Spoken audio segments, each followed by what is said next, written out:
Ako'y may dala-dalang balita galing sa bayan ko. Nais kong ipamahagi ang mga kwento at mga pangyayaring nagaganap sa lupang pinangako.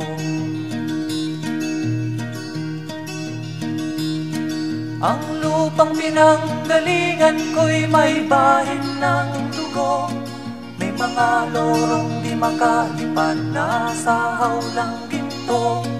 May mga punong walang dahon, mga pusong di makakibo sa mga pangyayaring nagaganap sa lupang pinangako.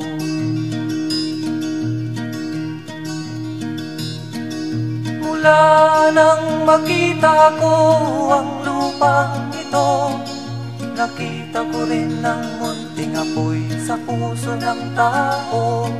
Ginatungan ng mga kabulukan hanggang sa lumago. Ngayon ang puso'y may takot sa lupang ipinangako. Lapit mga kaibigan at makinig kayo. Ako'y may dala-dalang balita galing sa bayan ko. Nais kong ipamahagi ang mga kwento at mga pangyayaring nagaganap sa lupang ipinangako. Dati-rati ang mga bukid ay kulay ginto.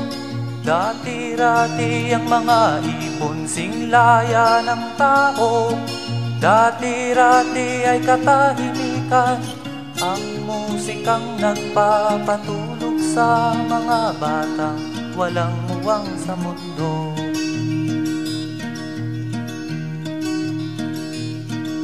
Ngayon ang lupang ipinangako ay nagsusumamo. Patakan niyo ng luha ang apoy sa kanyang puso.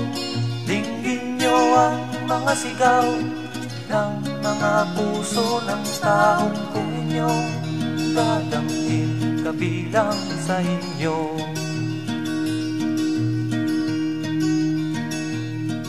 Duol mga kaigsunan nung paminaw kamo. Doon ako'y dala ng mga balita gikan sa banwa ko. Gusto ko nga ipahibalo ang mga istorya nga nagakahitabo sa banwang bisan nato.